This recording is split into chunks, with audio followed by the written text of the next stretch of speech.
I've asked Tom to come and share his experience this Oh. morning. Thank you, Denise. Do you want the microphone? Can you hear me? Does this work? Yes. Oh, yeah, there it is. Wow. Good to be alive this morning. Thank you, Denise. And I'm an alcoholic. I'm a member of the Fourth Dimension Group in Warwick, Rhode Island, and my name's Tom. Yeah, Denise came down. And my buddy Ryan came with me today for moral support and directions. He told me to do the right thing, so. But Denise came down to a meeting. We have a 10 o'clock meeting on Saturday morning in East Greenwich, and I don't know if anyone else was there that day, but I'll never live up to the way Denise can describe, her experience and her knowledge of the book, and the way she put it that day was, it was spiritual, really. I know it was the hand of God. So I asked God to help me this morning because, I'm scared, frightened, insecure, fearful. So, second half of step 12, huh? Working with others. I like page 100. I'm a little bit familiar with that page, where you walk hand in hand with the newcomer and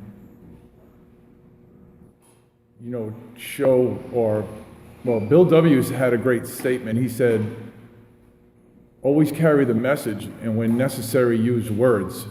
Yeah. And that's really good, to be reminded of that for me.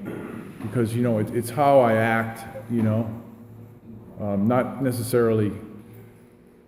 Thank God there's a skull between my brain and, how I actually act outwardly.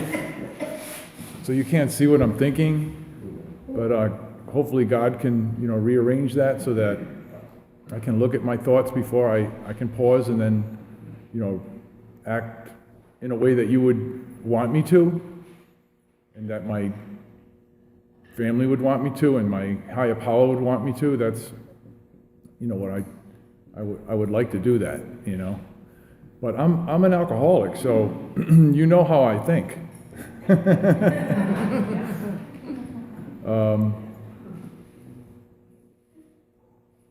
Working in, I have worked with other alcoholics, and I've brought them out to my house, or I've met them, and we've gone through the book, and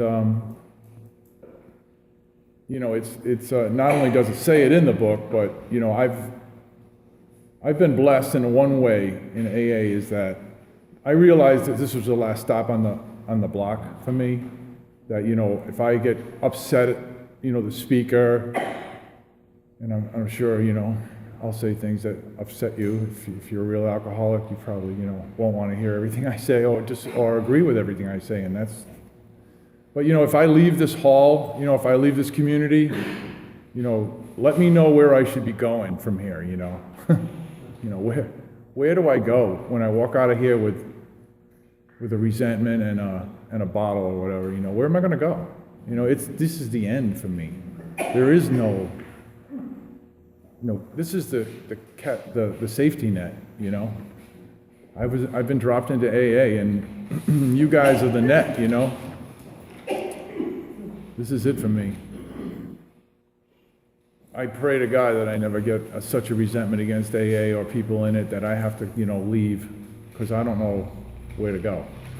I came to AA because there was nowhere else to go, and no one else wanted me.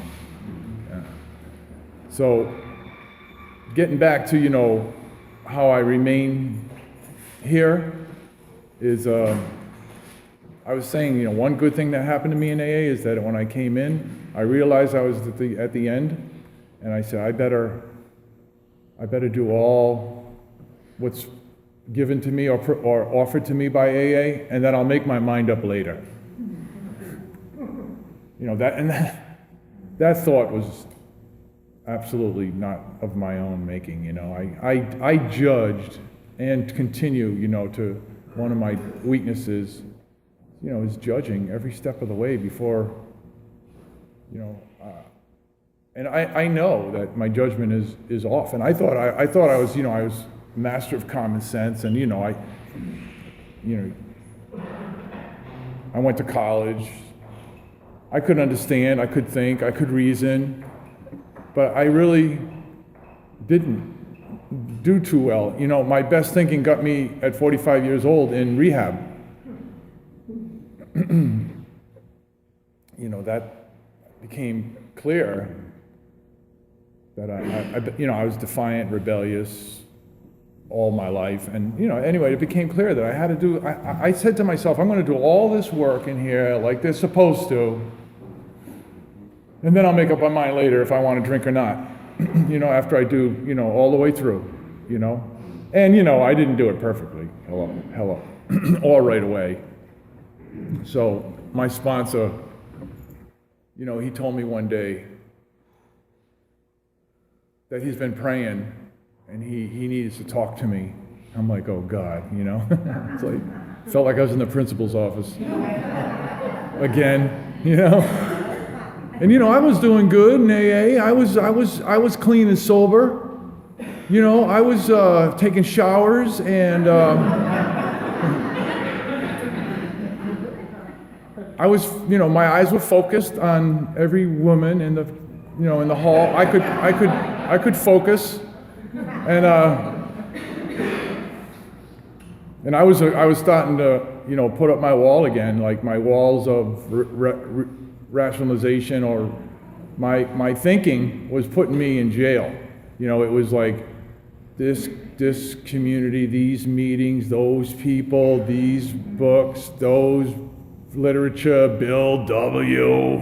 You know, all imperfect. I don't like it, you know. And he said, you know,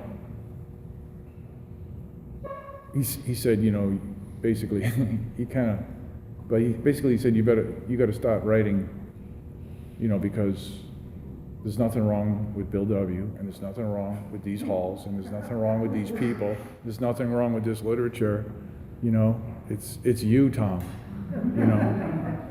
And I didn't want to hear that. I was doing good, man. I was like, you know, 6 or 7 months in AA, and I was a king of the hill, man, you know. And wow, you know, what I didn't know, you know, when I, you know, and still today, the nicest, what keeps me a little bit humble, slightly, you know, is that 5 years from now, if I keep doing what I've been doing, and we're talking about it right today, it's like putting my hand out to someone else, you know, and helping them through the book. If I keep doing what I've been doing, 5 years from now, I'll look back to today and say, man, you know, you really didn't know it all right then. You know, you had still a lot to learn, Tom, you know, which is good and bad. But I realize today, you know, it's progress, not perfection. And that's, you know, if I can become better in the future for all concerned, you know, my friends, family, employer, myself, and the community, and, you know, AA, and, you know, that's what we want for all of us. You know, we all want each other to, you know, get better. And I think getting better is getting closer to God or my higher power, so that I can get more peace, you know, and less judgment, more prayer, less criticism, you know, more love, and less fault, you know, finding faults. And I still ask God to help me with that. You know, I judge way too much. So, you know, my sickness still is with me, you know. And anyway, getting back to the, you know, taking somebody through this book is the answer. Let's keep it right in this hall. Don't tell the rest of AA, you know, because it might get out there. That, you know, once you've recovered from a hopeless state of mind and body, and the obsession has left you, and alcohol does not exist as a problem in my life, on a daily basis, you know, one day at a time, as it says in this book, it's not the substance. You know, if something else was legalized and manufactured to put my mind and body at rest on a medicinal basis, and they called it something else, that's what I would have gone to. You know, I mean, the substance doesn't matter, you know? It just happens that I chose alcohol, and consumed tremendous quantities of it, which led me to be an alcoholic, so. Anyway, working with others, it's the answer. It's the solution. Every time I bring somebody, through this, and I don't do it willingly.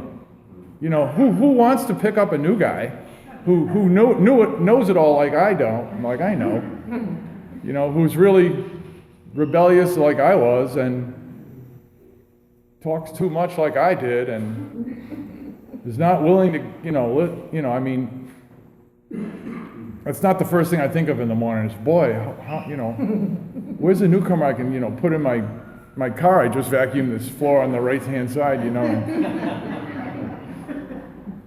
then have to spend time at night with them, really. If this is not self-sacrifice, as it talks in the book, if I don't sacrifice some of myself for others, I'm a goner. And that's what self-sacrifice is. Even the guy who came and made the coffee and set up the chairs, and you all come into the meeting to help us each other. I mean, it's a little bit of step 12. It's a I call it the lazy man's way of practicing step 12. But you're in the doors. You're available and you're helping me. You're helping me. So if you want to get to the ultimate expression of self-sacrifice within AA, which is nothing more than offering your services to someone who looks bewildered and dazed and confused, And it says in the book, I'm on a pedestal now, excuse me, but I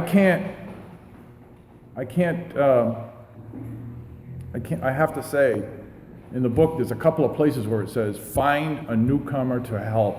It says, search out. It says, if the guy you're working with or girl you're working with is not working out, find another one. Because you always hear, hey, hey, he didn't ask me. He didn't ask me to be a sponsor. Now I'm on a podium, I'm on a pedestal, so. I don't want to tell people what to do, but that gets me.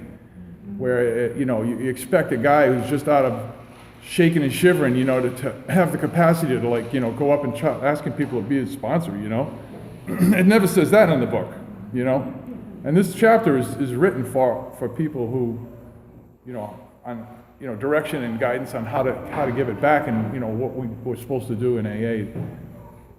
And walking hand in hand with a newcomer and helping him through his life. And particularly, I keep it pretty close to I can't help him with finance and romance and, I'm not a doctor, but I know about resentments and dishonesties and selfishness and fears. I know what to do about those, So we can go right through that.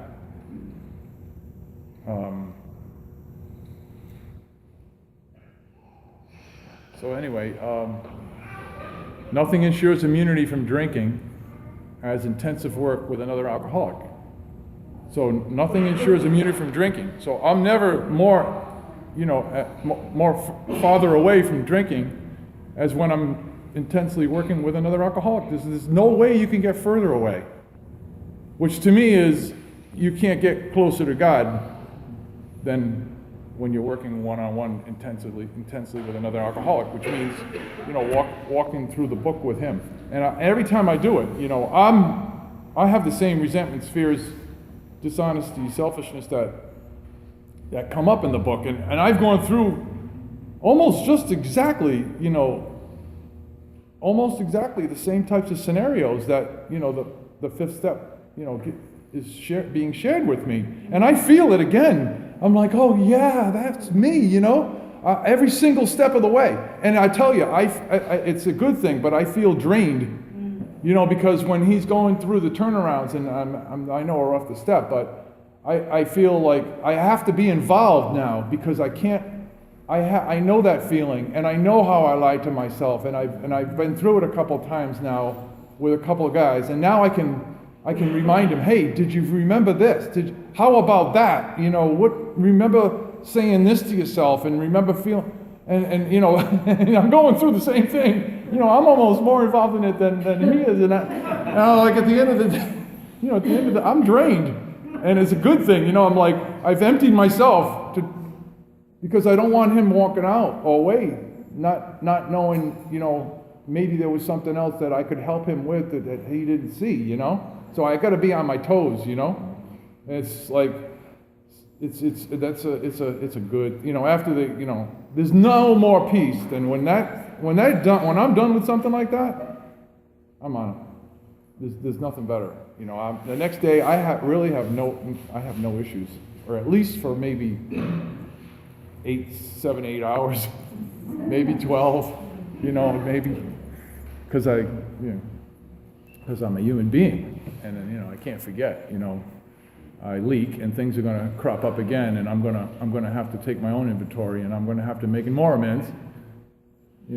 all continually, but trying to carry, the design of the program, the process, steps 4 through 9, the working steps, and having done that and having a spiritual awakening, I try to carry that message to alcoholics and practice all those principles in my affairs. So, this week I'm an alcoholic. You know what I mean? It's like, what it means forever walking in the shadow of tragedy means, It's like, oh yeah, I could see where I could just cross that line and I'd be like going to jail. It's like, that's not that far. Thankfully there's God and there's my sponsees and my sponsor and everybody I got to be, holds my feet to the fire. I can't be telling somebody, you better be doing this and that, and how about this and that, and I'm not, like, that's not going to fly with me or them. So you guys hold my feet to the fire, my guys do, and my sponsor does, and, practice the principles in all our affairs, and hopefully, definitely, definitely. We're making it today, We're on the right side today, and, thank you, all you beautiful people, for listening, and, we got a really good chance today of becoming, it's just, a little bit, trying to be good with myself and not beat myself up and say, hey, compare myself to what I was yesterday and know that this day can be a great day, internally. This is a good thing. We can do good things, and we can get better today. And thanks all for letting me share.